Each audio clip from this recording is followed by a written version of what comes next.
For this evening, we scheduled some reference to what is probably the most difficult topic within the Arthurian cycle, and that is some understanding and some explanation of the feminine figures in the Arthurian legends. And that's what we'll try to address ourselves tonight.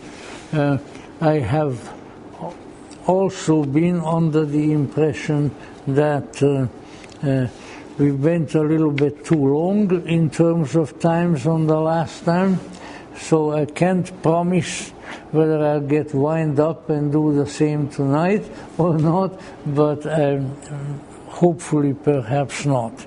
And then we will still have a few Arthurian topics subsequently. So here we are about women in the Arthurian legend, and that might be considered on the face of it as a very curious subject. What a curious idea. Women at the round table, whoever heard such a thing? Although, if you look carefully in the various Arthurian mythic accounts, Wolfram von Eschenbach, Chrétien de Troyes, people like that, you find that the ladies were present too. Queen Guinevere was there every time. Those medieval ladies were pretty determined, and you could not lock them up in some back room like they would in Arabia.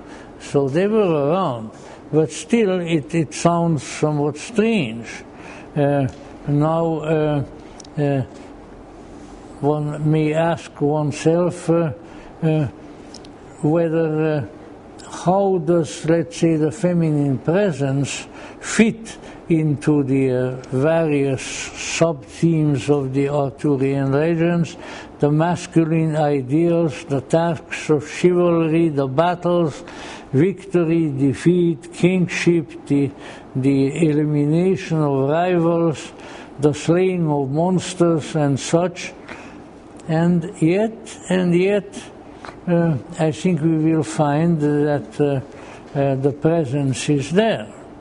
So the answer is that they were there, and they are present in the myth. Still, the answer must be given with some minor reservations. Say, are the women in the Arthurian legends real women, physical, like we are, involved in the tasks and the perplexities of everyday life, just like we are, or are they creatures of a different order? The truth is that they are, for the most part, creatures of a different order, and that this is both their defect and their advantage. In order to bring an informed understanding to bear on this issue, we may need to consider certain key issues, which I will come to in a few minutes, which have a vital bearing on the study of legends and myths of an archetypal character in general. But before undertaking that, I will engage in a little bit of philosophizing of a more, maybe more transcendental nature. I have with me here, and I may have read little portions of it before. It's a fabulous little essay written a long time ago. It was published in 1935 by T.S. Eliot. I was 4 years old at the time, not that that interests you, but I mention it anyway, and which, in spite of the passage of time, I think is still very relevant in a contemporary context. And I'll just take one little half paragraph here from this. T.S. Eliot writes, we must remember that the greater part of our current reading matter, and this can be applied to today as well as then, reading matter is written for us by people who have no real belief in a supernatural order, though some of it may be written by people with individual notions of a supernatural order, which, however, may not be ours. And the greater part of our reading matter is coming to be written by people who not only have no such belief, but are even ignorant of the fact that there are still people in the world so, quote, backward or eccentric as to continue to believe. So long as we are conscious of the gulf fixed between ourselves and the greater part of contemporary literature, we are more or less protected from being harmed by it and are in a position to extract from it the good it has to offer us. Well, I would say that that is still an issue at the present time, and perhaps if such matters are subject to growth or increase with time, then probably this kind of prosaic, secularistic orientation in literature and elsewhere has increased measurably since that time, and brings with it the same kind of problems, although perhaps accelerated, that it brought decades ago. Because it is a little bit difficult to express, but let's say if you have never, let me try to bring up some very silly analogy. Let us say if you have never seen a horse in your life, and then all of a sudden you come to a place where there is a horse or there are horses, you will be startled and puzzled and bewildered. What is this? You know, because you have no previous exposure to that image, and perhaps to the meaning that the image might bring to you. And this may seem like a trivial analogy, and the whole matter seems to be of not very great importance unless we try to look at it in greater depth, but it is a very important issue. In order to have an openness in your consciousness to the mysterious, to the unusual, to the extraordinary, to the symbolic, and perhaps right up to the mystical, it must be even in some vestigial form, it must be part of your worldview to begin with. If it isn't, then you have a great obstacle to overcome, which is your ignorance of such things, and perhaps your denial of such things. But in any event, you run up against a difficulty, for which reason miraculous events, unusual events of psychic reality, including the whole gamut from trivial ghosts to majestic angels, is in all likelihood closed off to you. And you need to overcome certain obstacles and resistances in order to relate to it. And this is, of course, of great importance. Why is it, for instance, that since time is immemorial, in a place like India, you always find spiritual teachers. No doubt some of them who come over to the USA are more interested in the dollar than in spirituality, but that always happens. But let's say on the whole that there is a fertile field of consciousness wherein people with an interest in and knowledge of transcendental, spiritual, psychic reality and its various implications are plentiful. They are all over the place. Why would that occur in India? But, well, let's not say not much in 21st century America. Why? Because in India, for centuries and perhaps millennia, this kind of reality was regarded as a real reality, if you don't mind me putting so. People considered it as real, and as such, they communed with it. They were able to derive insights and to communicate these insights to other people. So the overall reality image, let's say, let's say how did Mark Heindel call it, a cosmo-conception of the culture, is of very great importance as far as the individual insights and possibly wisdom of the people are concerned. There has to be an overall accepted background out of which the individual insights arise.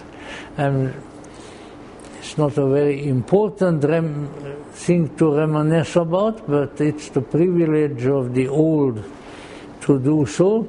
So I very much valued a trip to Germany, which of course, owing to the fact that it is my second language, was always a very pleasant place for me. Quite a number of years ago, even before the reunification of East and West Germany, and I was up there in the area where the Black Forest is. And you know, believe it or not that has anything to do with my topic, but the Black Forest is really black.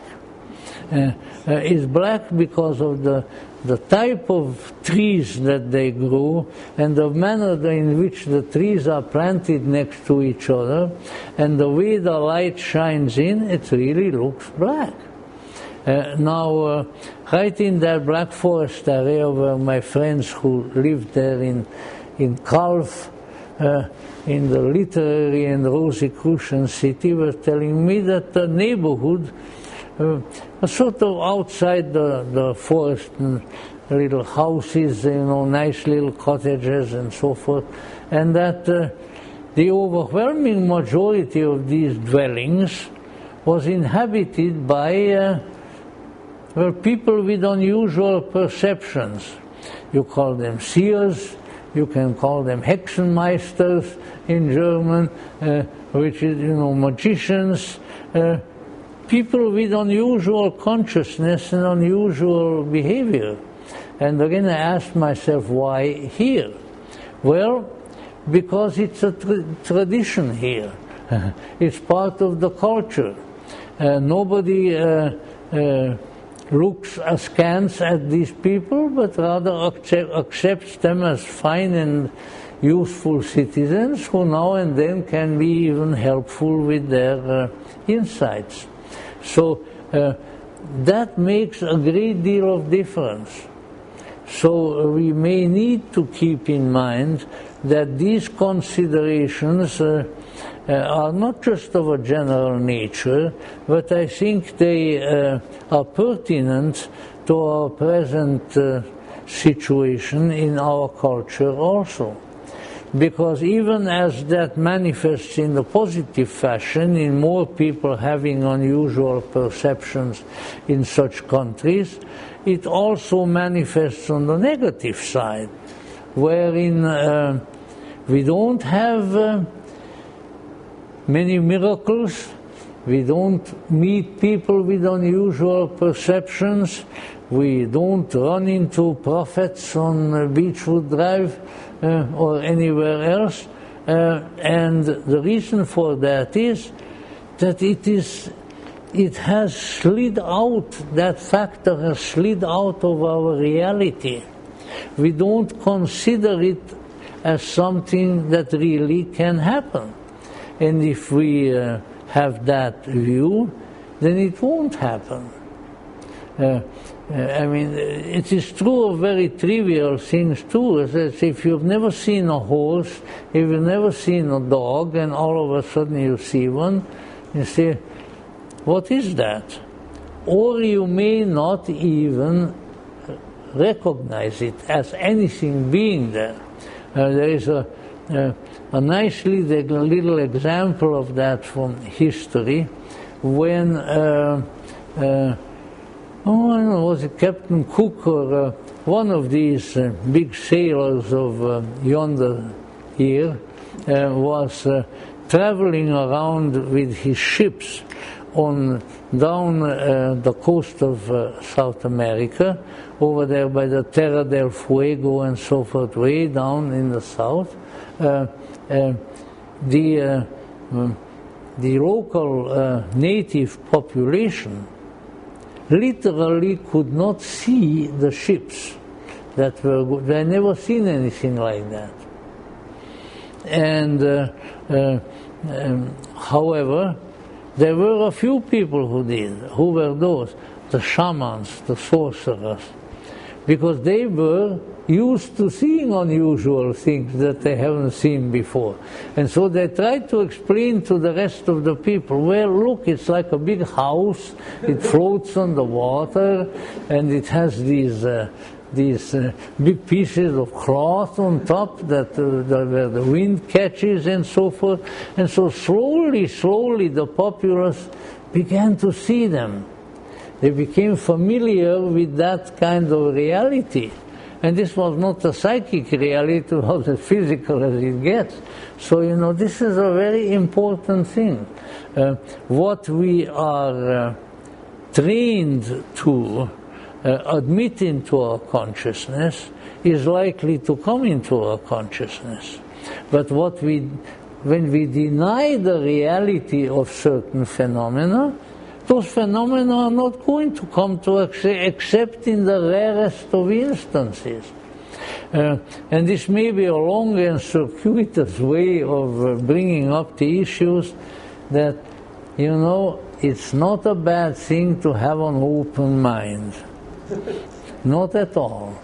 Now, there was somebody, I think it was maybe Dr. Johnson of earlier British history, who said, it's all well and good to have an open mind, but if your mind is open at both ends, it might become a little bit drafty.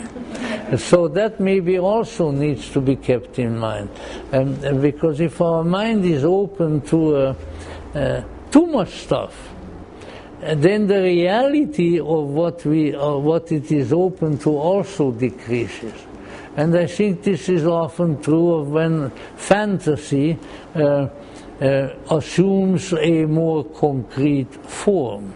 And so we have to be careful, but this is a very important issue. Now, that being the case, we live in a culture where spiritual things of the psyche, psychic reality, by which I don't mean the reality of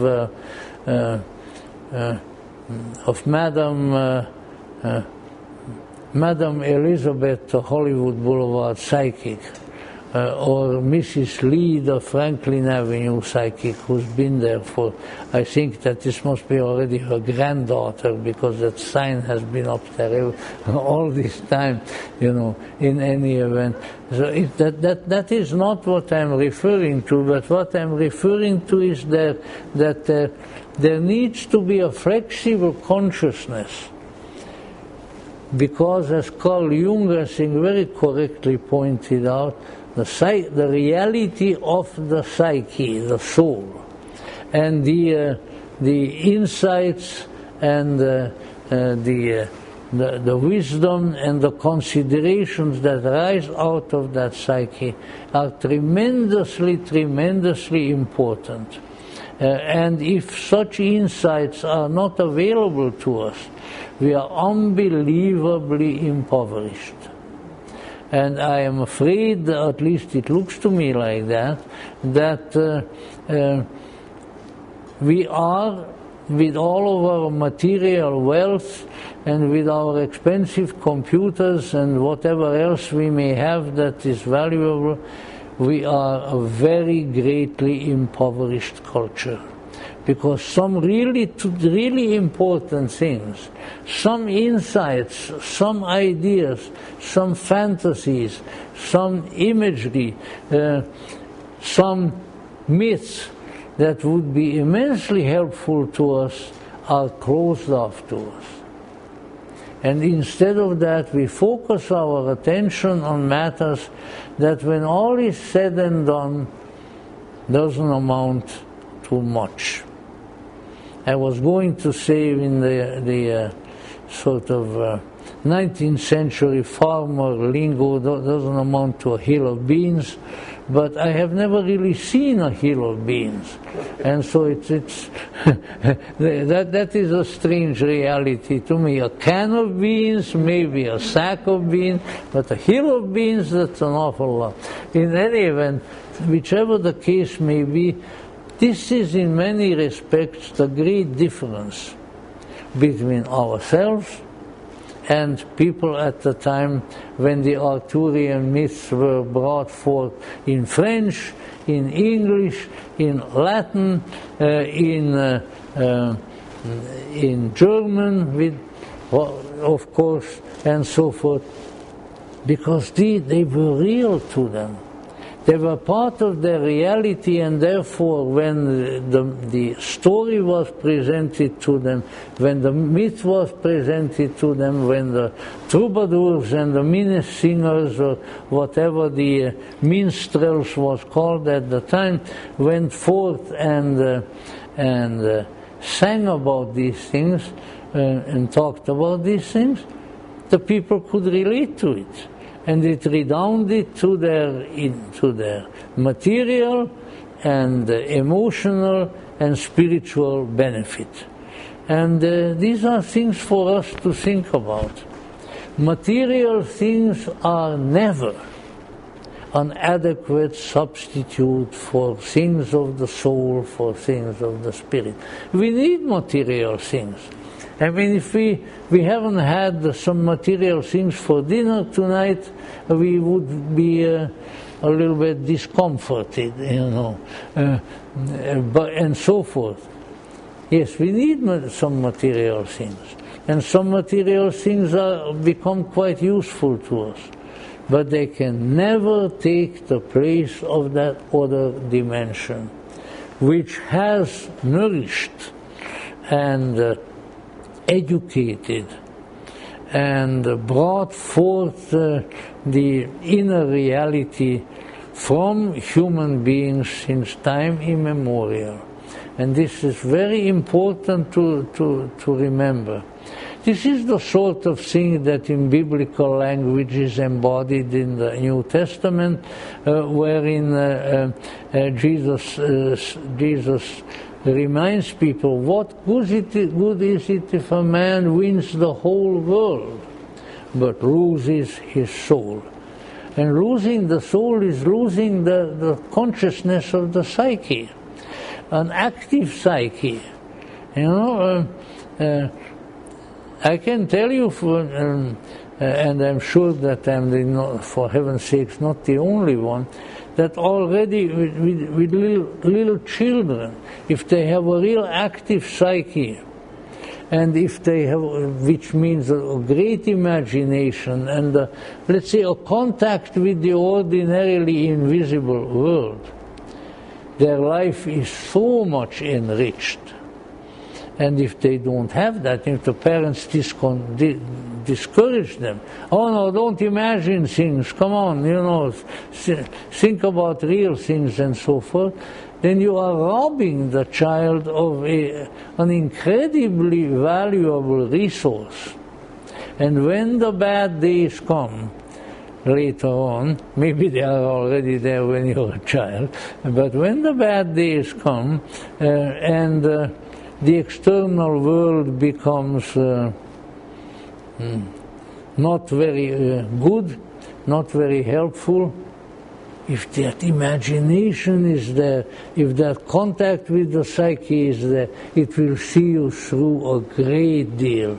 It might actually save your life and make you, permit you to grow up from child to adult and to have a reasonably interesting life. Which of course, you know, I could go on with these things, but then Arthur and Owain and Queen Guinevere and Merlin would get mad at me, and I don't want them to do that, you know. But these things are of much greater importance than we imagine. Now, that being the case, it seems to be part of the heritage of the psyche of humanity.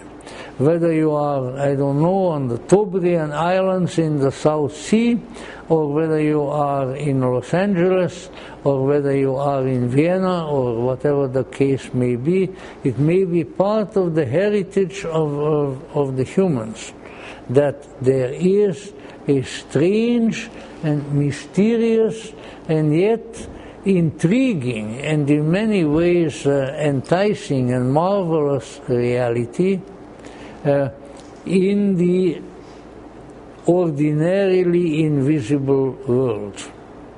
And that this, when recognized and handled by human consciousness, can be of extremely great value. And among them there is a curious, how should I put it, something that metaphorically we might call a skeletal structure of reality. And you know, the skeleton is something upon which the rest of the body is coalesced. And what is that? It's the great mystery of duality. That it, as the old American saying has it, that it takes two to tango. Well, I never was a dancer, I never learned to tango, but I am sure it would be a much duller enterprise alone than with a good partner. So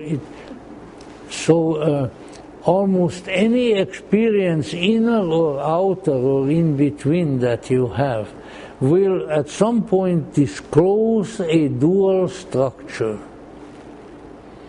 And you know, we could go through innumerable appellations of this light and dark and up and down and dry and wet and on and on and on and on.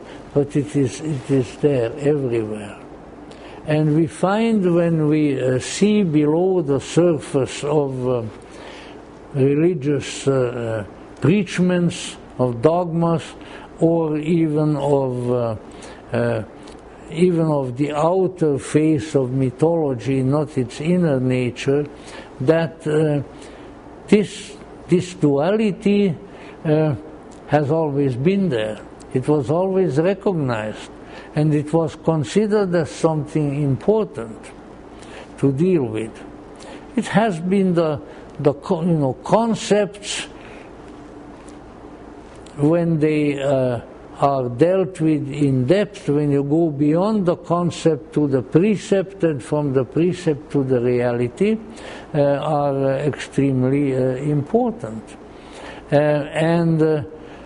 So this is something that so let's say the wisdom of the ages seems to have recognized, that runs through all reality, from the most transcendental, the most invisible, the most heavenly regions, whether they are the Mount Olympus of the Greeks, or whether they are the heaven of the Christians, or I don't know, Indra's paradise in Hinduism and so forth. No matter where they are, these are very important, and there always appear within them two principles that are interrelated, that interact with each other, and that seem to perform various purposes. Now, owing to the fact that we are in our outer selfhood, we are biological creatures. I mean, as William Butler Yeats, the great poet, said in a somewhat more somber Gnostic form, I am riding on a dying animal. This dying animal is the body. And might not be a bad idea to read a little more Yeats, because if indeed there is already, say, an element of death within our total nature, then we might be less terrified of the prospect of death. Look at the incredible fear of death that in the midst of which we are now. I mean, as a little kid, barely 13 years old, I was for about 3 months in the middle of the front line in northern Hungary. And there was death all around me. I walked on the frozen dead bodies of animals and peoples every day. And you know what? I wasn't afraid. I said, well, this happens, look at it, and I'm still not afraid. Now, I don't know if a big dragon might come in the door here and start eating us up. I might get afraid. I don't know, because that's a danger I haven't encountered really before.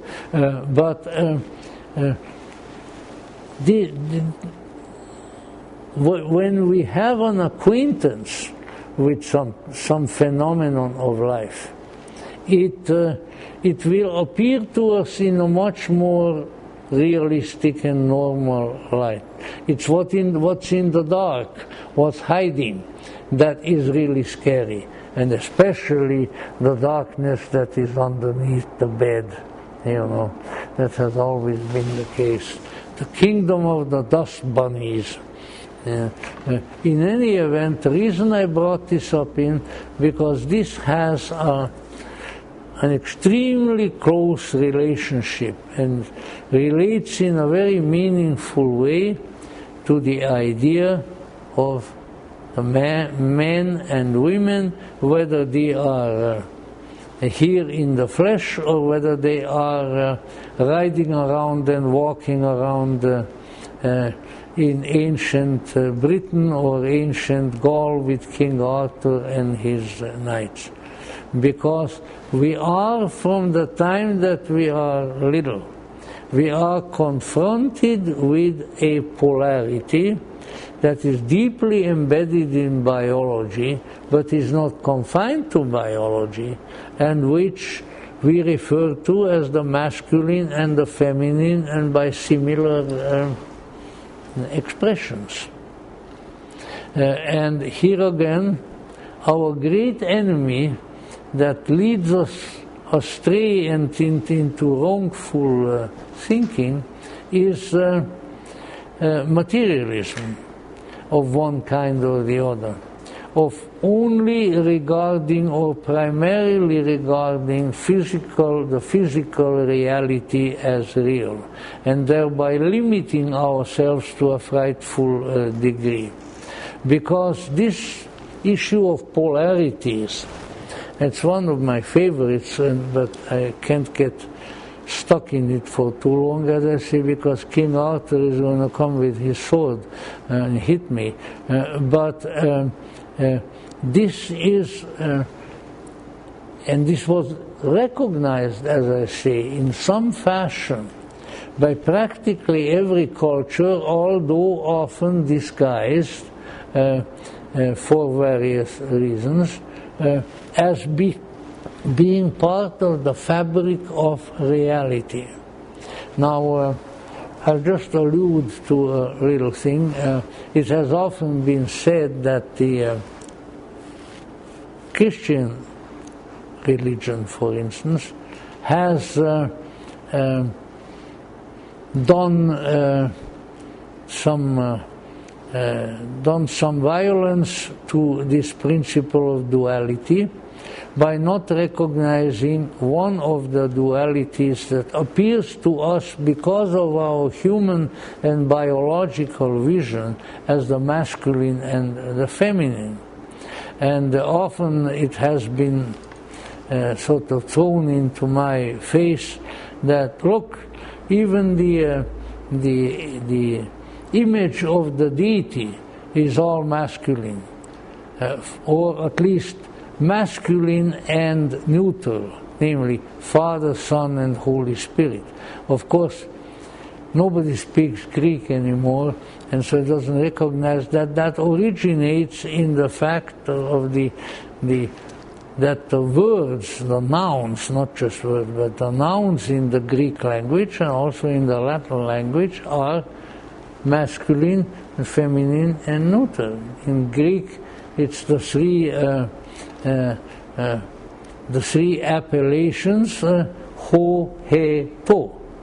You know, ho is the masculine, te is the feminine, ho, he is the feminine, and to is the neutral.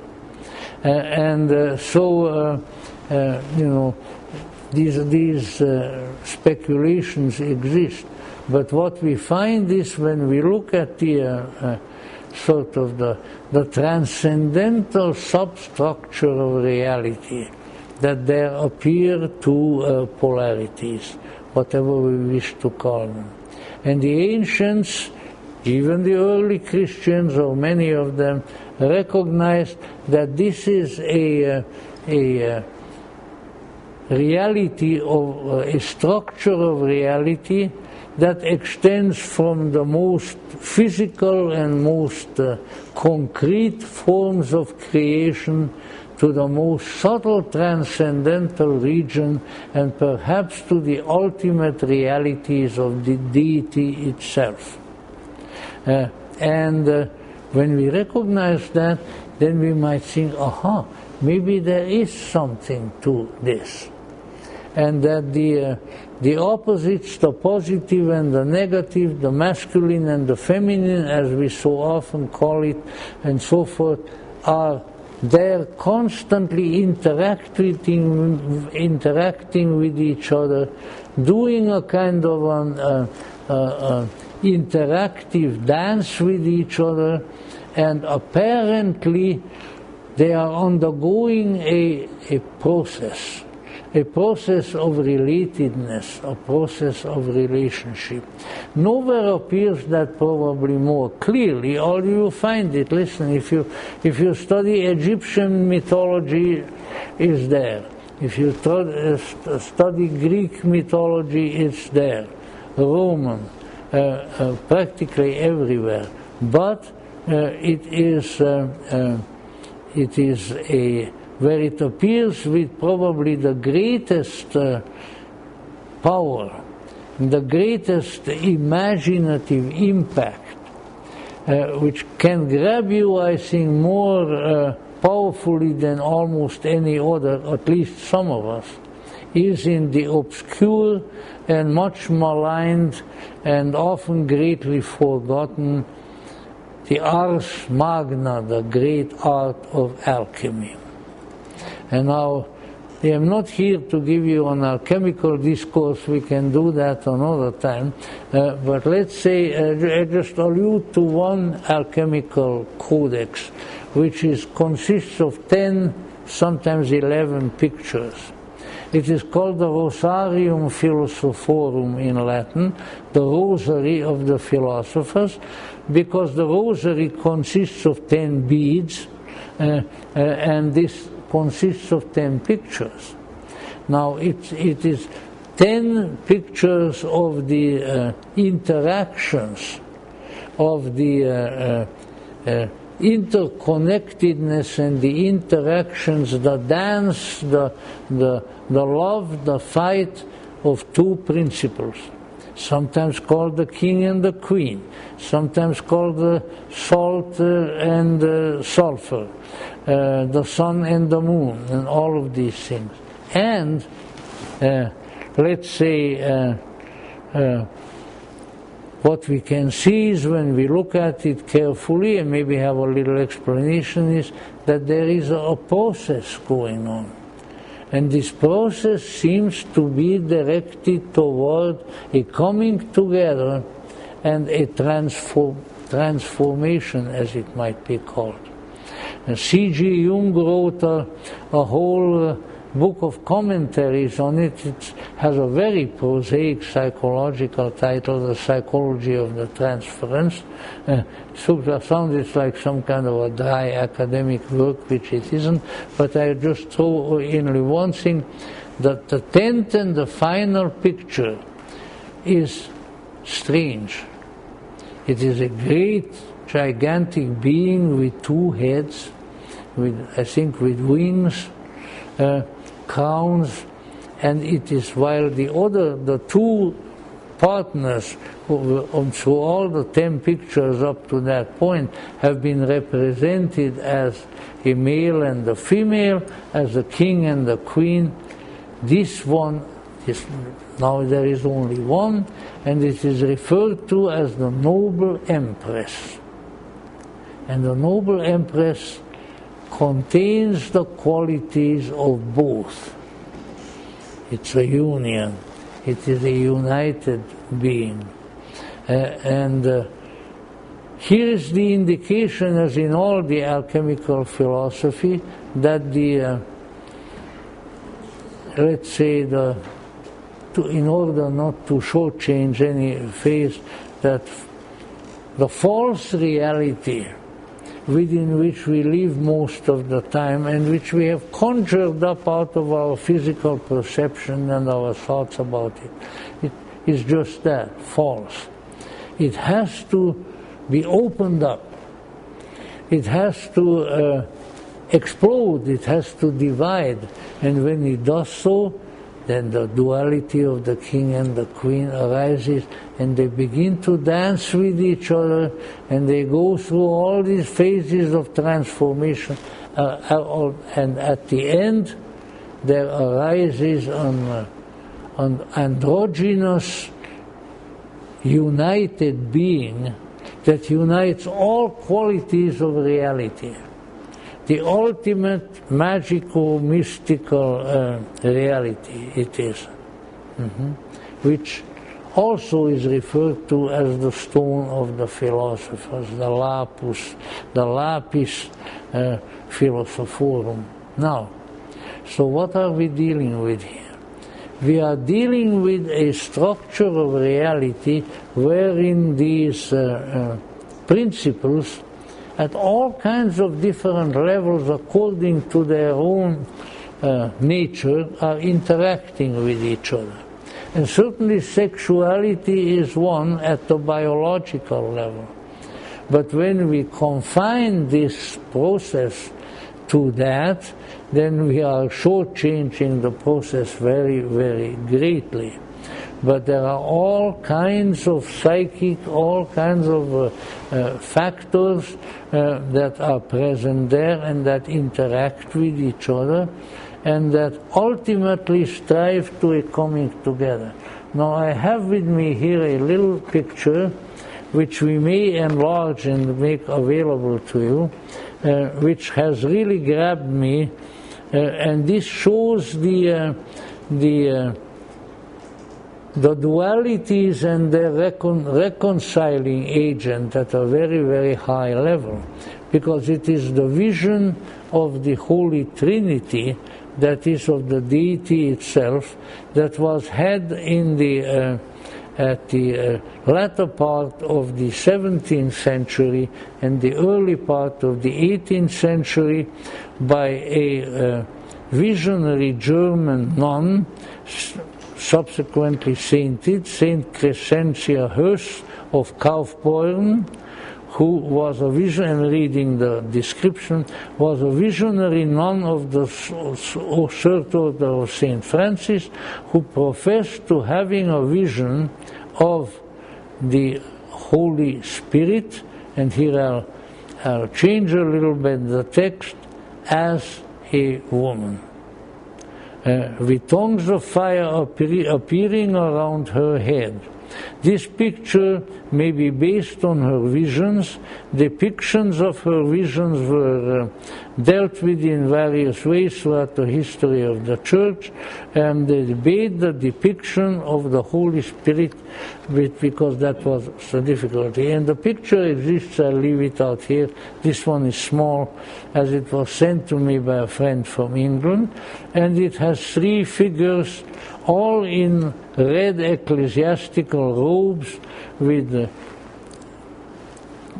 crowns resembling the papal triennial, the tiara on their heads, and on the one side, on the left side, from my point of view, on the right side, is a figure with a big beard, obviously an older person.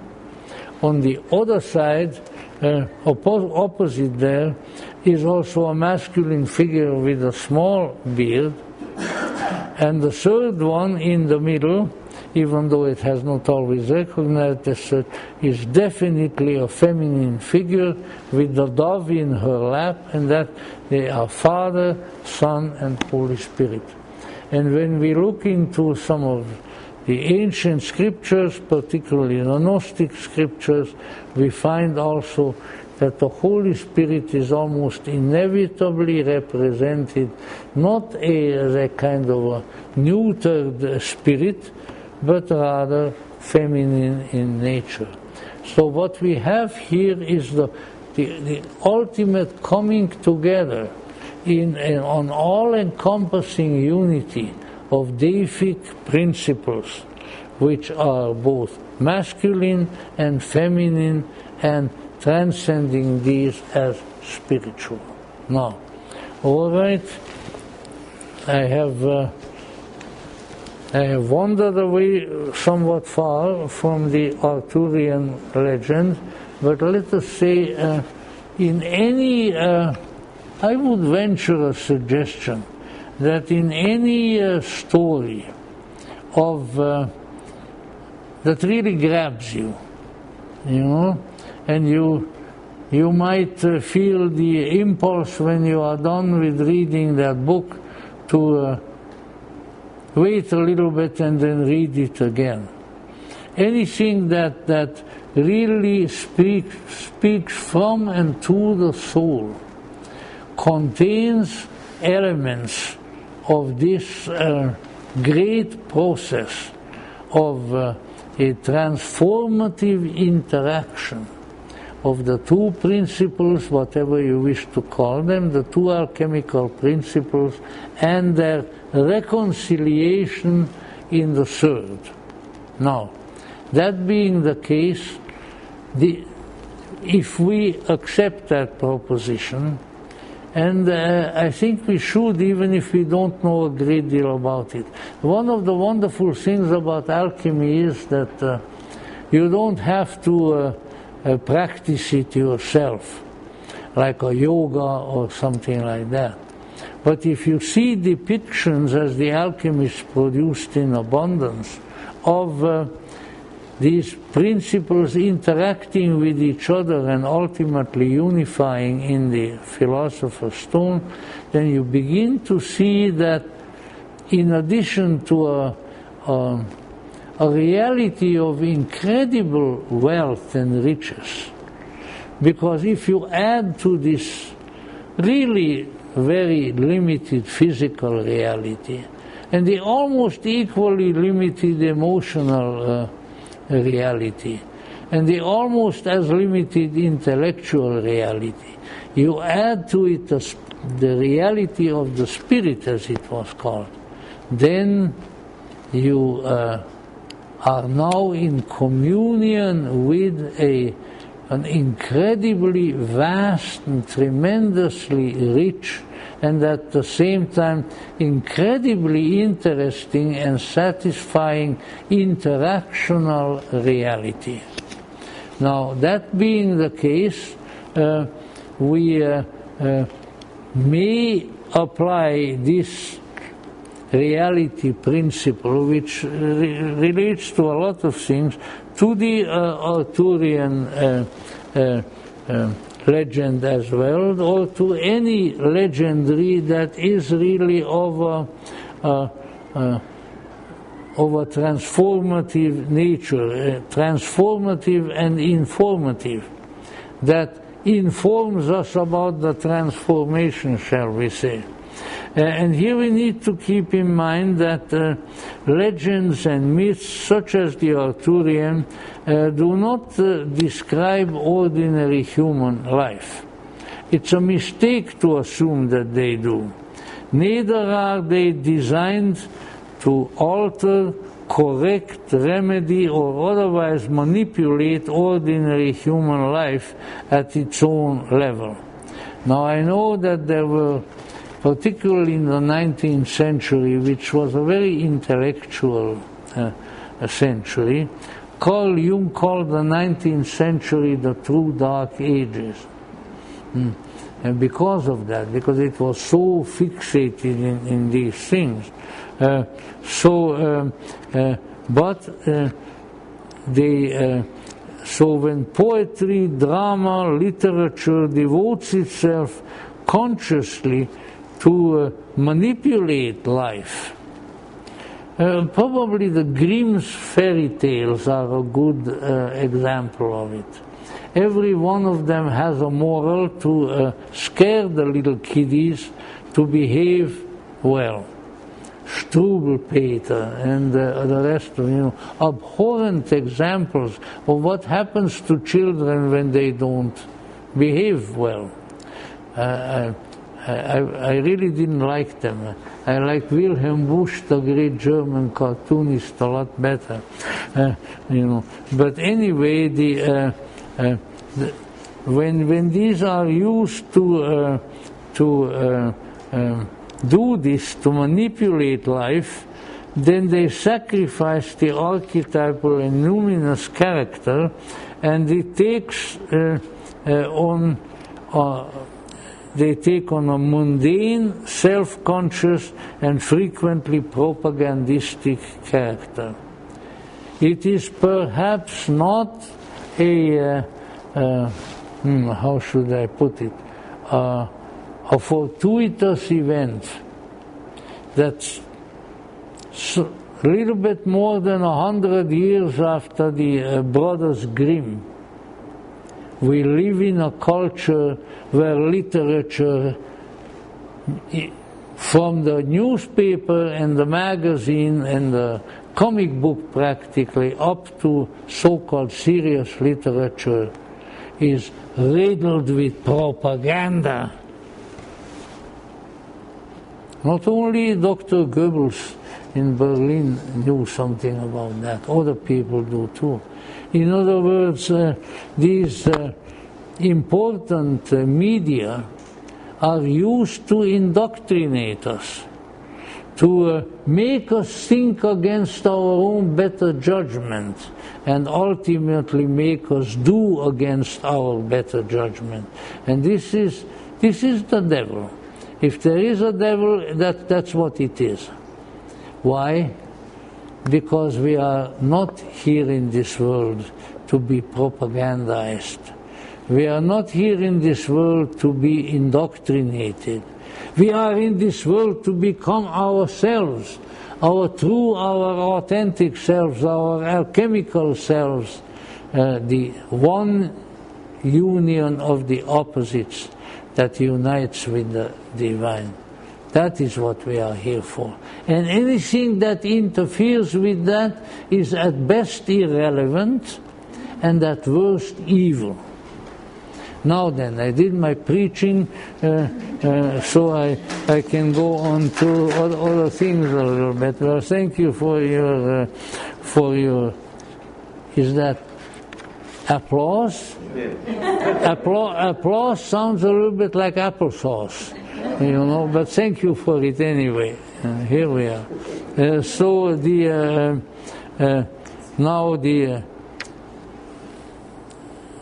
what we see, that the literature that flowed from the pen of such folk as Chrétien de Troyes, Wolfram von Eschenbach and others, the great troubadour writers and Minnesinger writers, which is the German name of the Arthurian material, were not intended for sociological, political, economic or similar purposes. They were intended to stir the imagination, to thrill the feelings of people, not because of its description of ordinary life, but rather because of its relatedness to the extraordinary life of the deeper regions of the human soul. And this is also important to remember.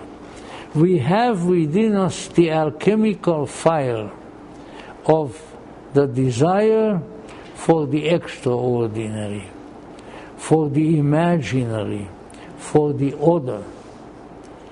And it is in that area that the transformative energy lies. The extroverted attitudes of the psyche, whereby mechanical and electronic things are invented, all kinds of other things, political and sociological systems and all of that. It is all earthbound.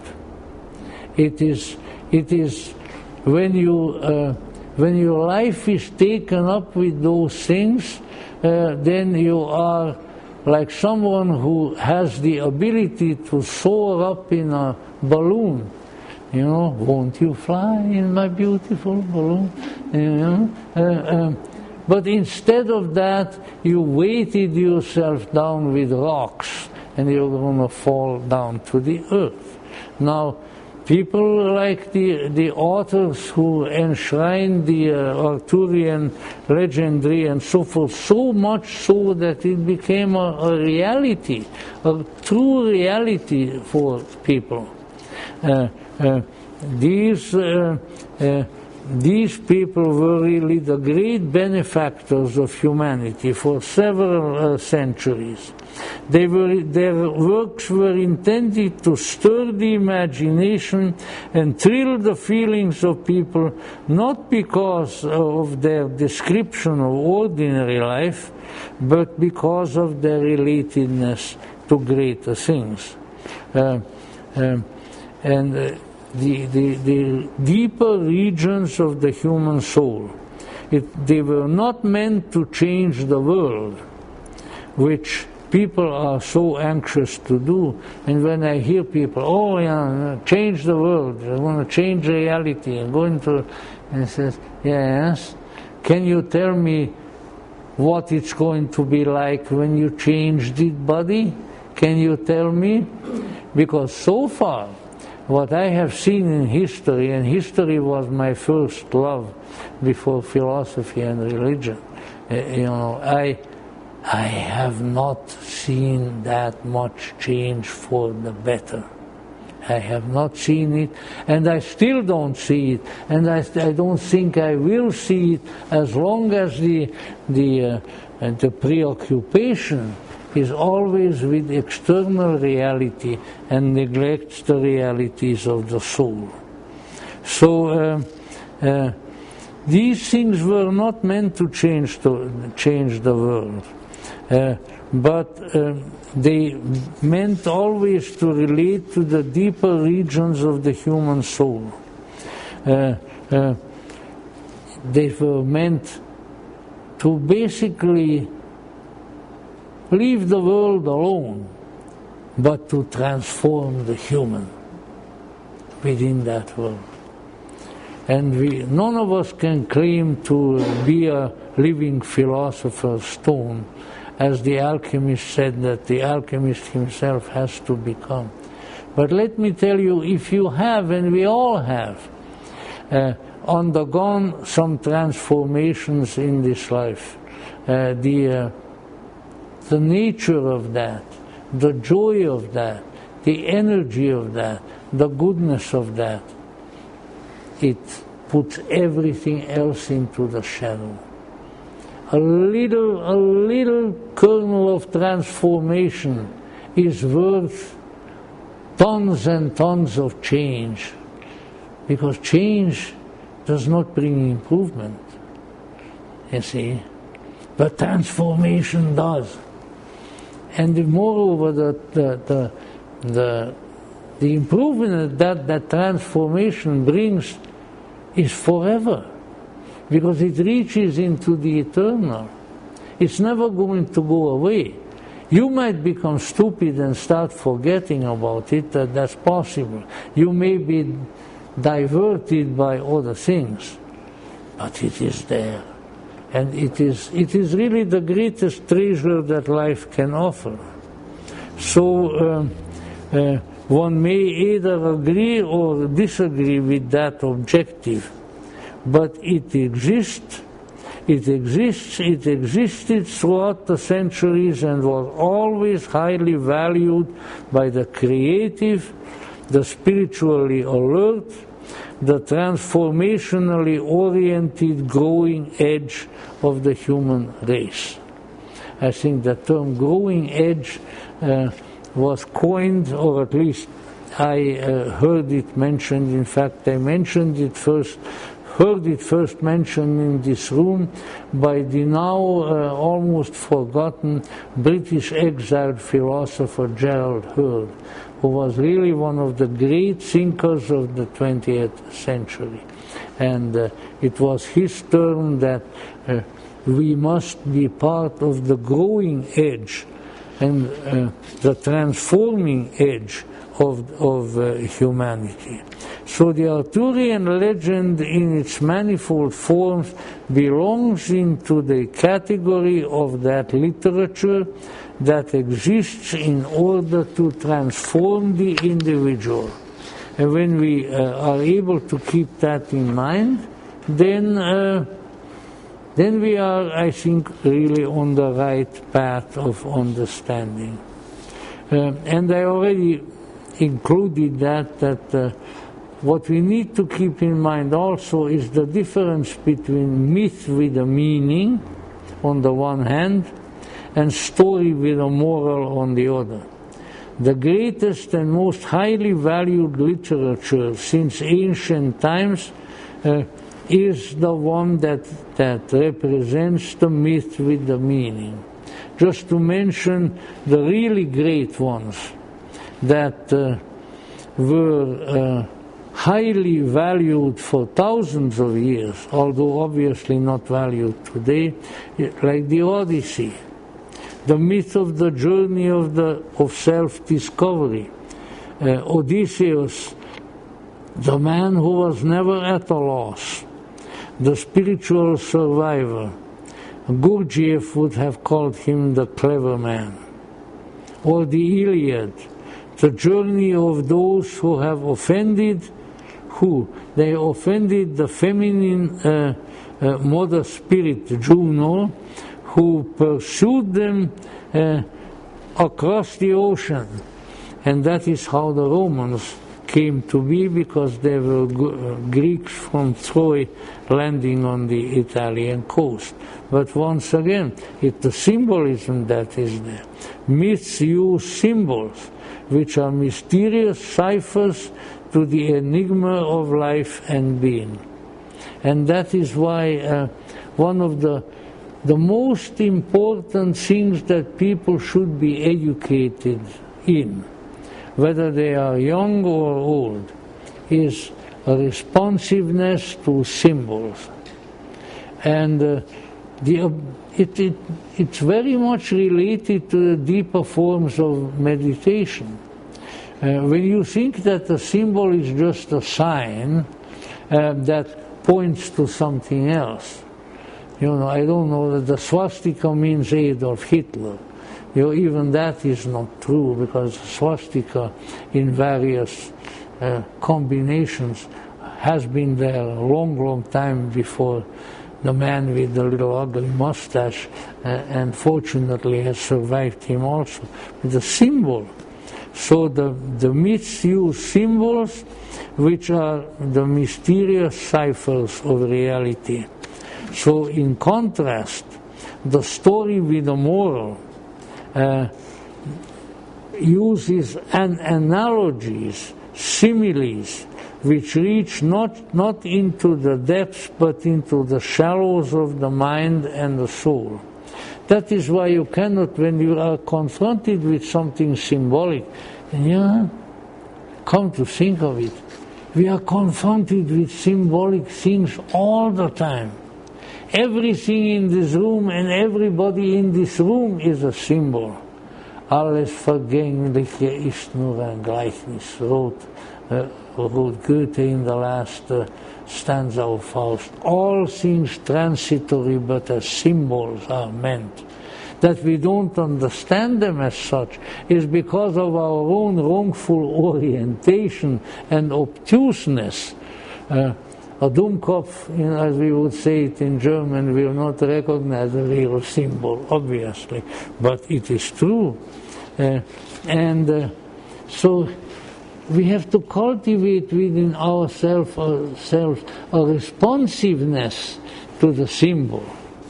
You see? Very, very important. But time is moving with us. What about the ladies of the Arthurian legend?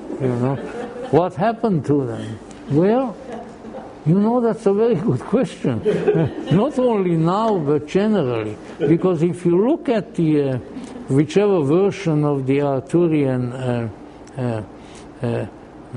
cycles you have, you find that the ladies are always somewhat hidden and then come out of hiding. Whether it is the lady of the lake who is down in the water, but who brings up the sword Excalibur, they did a pretty good job in showing her with the scales on and everything in the movie Excalibur, or many others.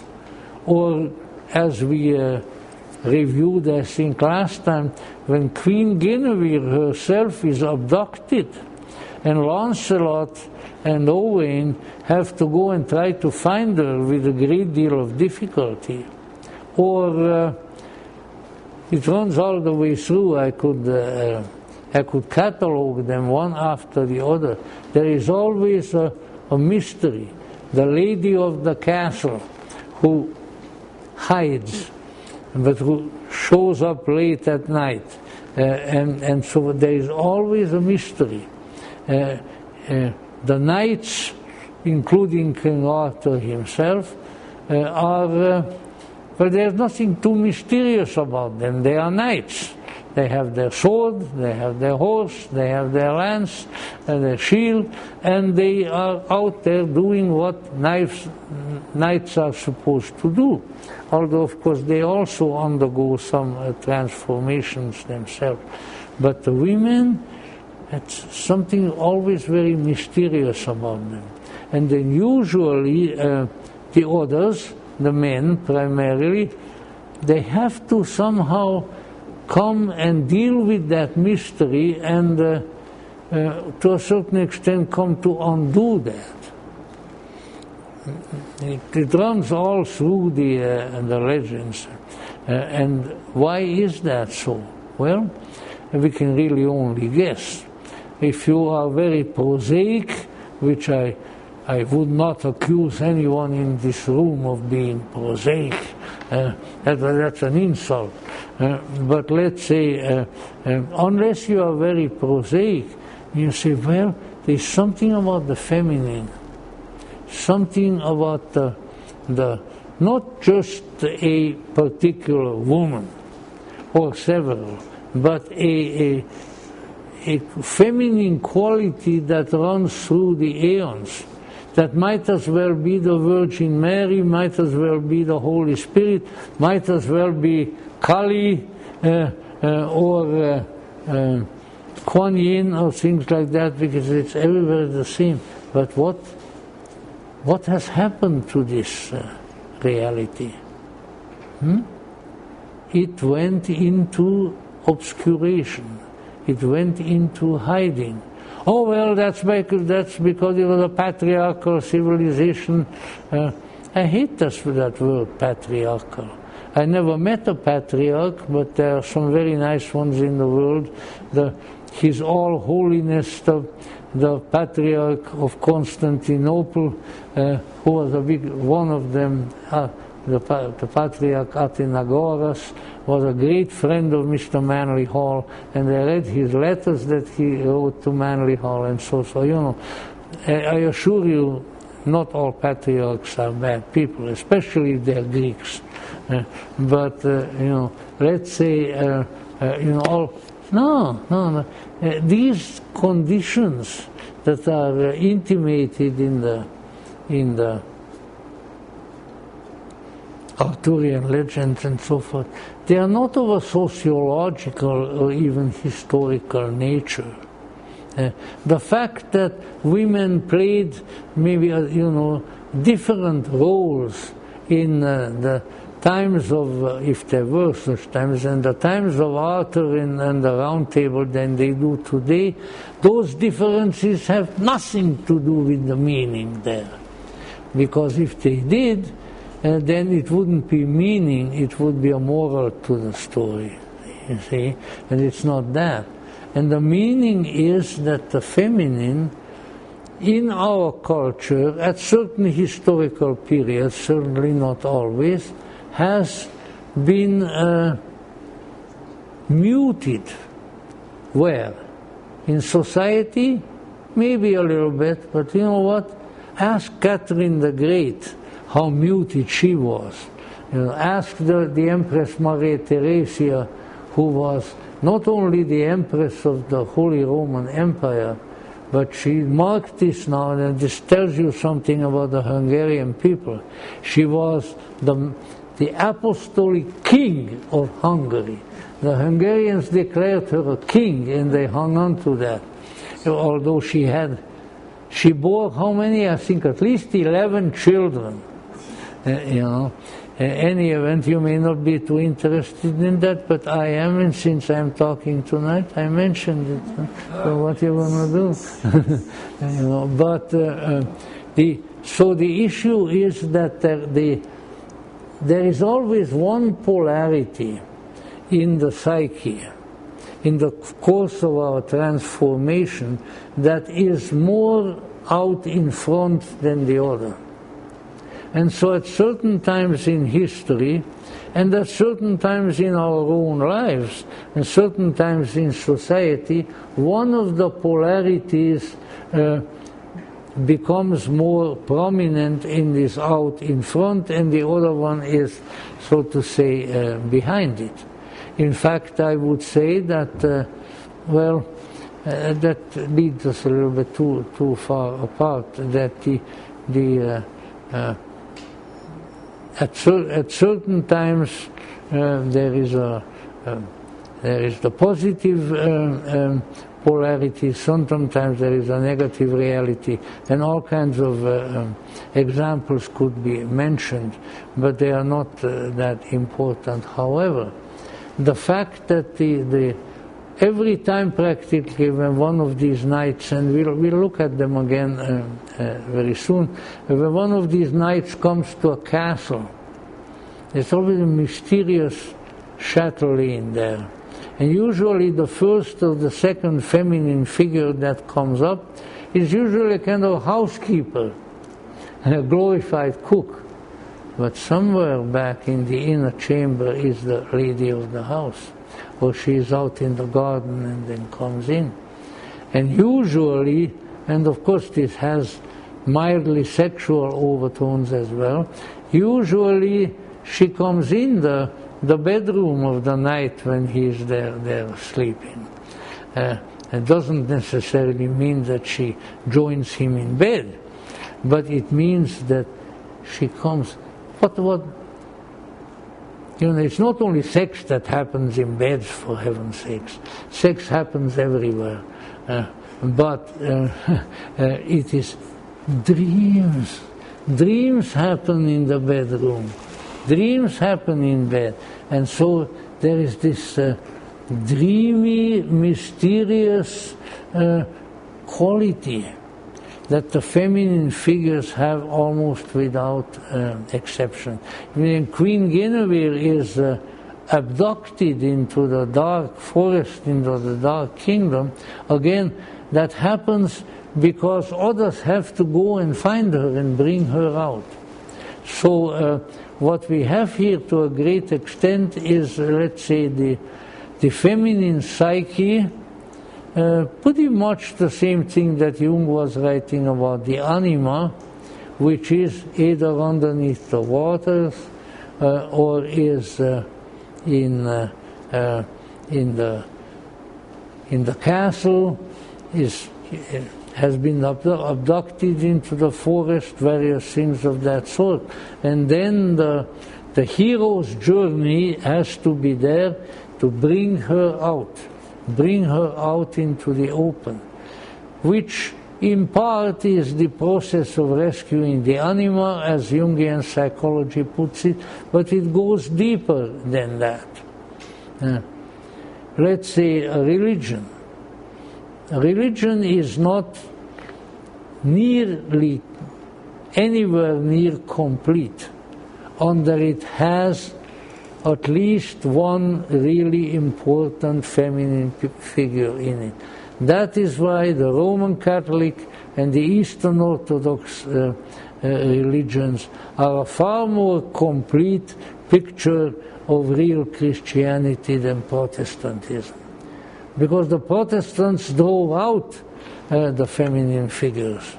The Protestants drove out the Virgin Mary. And it has nothing to do with how Jesus was born or how Jesus was conceived. These are archetypal realities. And so what we have then to a very large extent is the mysterious anima in the culture who comes forth, but only when she appears, when she interacts with the knight, or in the love story of Lancelot, of course, with Lancelot, then you come close to a union, come close to a conjunction. So the animus, the masculine soul, is there searching in the Arthurian legends, searching for the feminine souls. When he finds her, then there is always an item of enlightenment, a transformation, an individuation that takes place. So that is how we have to look, to a large extent, for the feminine in the Arthurian legends. The feminine is, in many ways, the secret, but the secret that wants to reveal itself. The secret that doesn't want to remain a secret. Now the ladies and the queens in the Arthurian legend, their ambition is not to become a king, but their ambition is to be the spiritual inspiration, to be the one who opens up many of the secret doors to the inner kingdom, a link with transcendence. And you know, when we look at these matters, we find that even in outer life, even in the life of the culture, these things take place. Now you say, oh, well, you know, the founders of all the religions were men, I don't know, from Krishna to Jesus and to Buddha, you know, they are all men. Where are the women?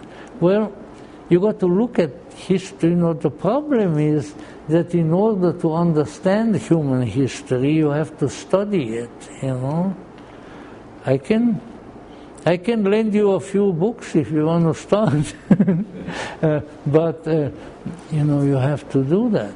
And when you study history, then you see that from time to time there are periods in history, let's say in religion, where there is feminine religious leadership all over the place. You might not think so, but you know, one period when that occurred here in America to a large extent, but clear over in Asia, in Japan, was in the 19th century, especially in the latter part of the 19th century. I'm certainly not going to try to prove it now, but if you look at figures in American history, that's in religious history, you have the most prominent, perhaps, people like Mary Baker Eddy, Madame Blavatsky, who was an American citizen and started the Theosophical Society in New York, and many, many others. They were all concentrated at that time. And others elsewhere, the prophetesses, and periodically the great woman Christian mystics like Saint Teresa of Avila, Saint Catherine of Siena, many others. You know, these were, if you get hold of their figure in history, these were incredible persons. These people had an immense influence on their culture by way of their prophetic, their transcendental, their mystical character, but also in other ways. So, and in other centuries, others come up. You know that in the 19th century, beginning after sort of the middle of the 19th century, a little earlier, no more than, I think, 5 prominent, brand new religious leaders, who were all women, arose on the islands of Japan. Japan. And there, the religions and the cultus that they founded, for the most part, is still flourishing. And there are things like the Tenrikyo, Omoto-kyo, I could go with that, you know. All of a sudden there was the feminine leadership in religion, and it just sprung up. It wasn't a theory, it wasn't politics. And the biggest one of these so-called Japanese, they call it the new religions, Tenrikyo, with which I am acquainted because I was associated with some of the Tenrikyo temples and I helped them with some things. In any event, the foundress, Nakayama Miki, you know, in Japanese the first name is last, the last name is first, was a simple farmer's wife in Nara province. I don't think she even knew how to write. And all of a sudden she was taken over by a great cosmic being who identified himself as the king of the highest heavens. And he dictated to her, so she memorized the sacred scriptures, which then were written down by her chief disciple. And the last time I had anything to do with Tenrikyo, which was maybe about 20 years ago, they had 2.5 million members all over the world. mostly Nisei Japanese in different countries, but also in Japan. So, you know, from time to time, this mysterious feminine presence, the queen of the alchemists, comes out and shows herself and finds those who pay attention to her. Now, I don't have the time this evening, but hopefully we'll still have a couple of lectures on these matters after the tarot reading is done next Friday, and you will see that these elements appear at least to me, in a very, very clear manner in the Arthurian cycle. So the Arthurian cycle merely says, yes, be a hero. You know, be the hero with 1,000 faces. That's what they are. But also, like, that's why Lancelot is so important. That's why I was so glad that so many people came last week to hear about Lancelot, because Lancelot is the one who rescues the feminine. Lancelot is the one who finds the queen locked up in the dark forest. Now, are all the female figures terribly inspiring and wonderful? Well, no, because after all, you know, even though they are in a story, they are still human. And for instance, I don't have a great love for Ninian, or what other names she has, who went and locks up poor old Merlin in the magic forest. You know, that's not my vision of the feminine. But you know, even there, you're dealing with a different kind of humanity, the magician. So the transformation process takes a different way. But on the whole, when you look at it in depth, it's always the feminine that comes out of the mystery and that contributes to the transformation of the insight of the hero with 1,000 faces and helps the transformation of the world. Now, I think that these issues, separate as they are from other concerns and other issues, need to be paid attention to. Because yes, there is much, let's say, much questioning of gender and gender roles in the culture, and all sorts of things nowadays going on. And the thing is, these things are significant and one should take a look at them. But at the same time, remember that no matter what the culture does, no matter what medical science does, what is really happening, what is really trying to take place, is the coming of the union of the opposites.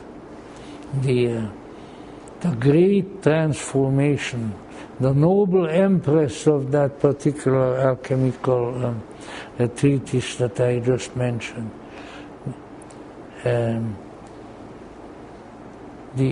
What it is, the ancient Greeks had it already. They had some deific figures who were androgynous, hermaphroditic, all kinds of things like that.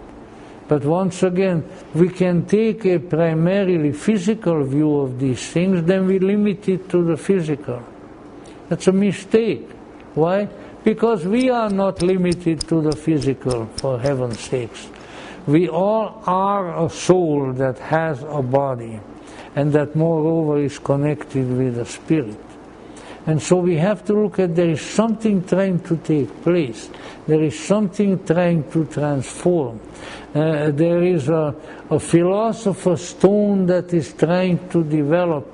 The opposites are trying to, after their aeonial dance and interaction and lovemaking with each other in the aeons, are trying to create a unity, an indivisible unity, an individuum as it is called in German, an indivisible spiritual being. That is our future.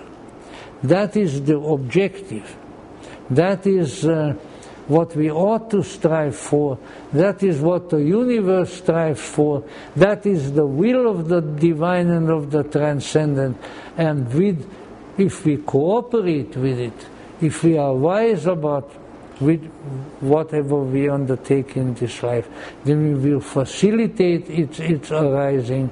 And the stone of the philosophers, the elixir of life, the transforming and the transformed elements will appear and will not only change, but transform and improve all things from the rock in the ground to the ether of the aeons. And all will be transformed, and all will be glorious, and all will be miraculous forever and ever. I thank you very much and hope that this has addressed itself to the center of the issue. Thank you.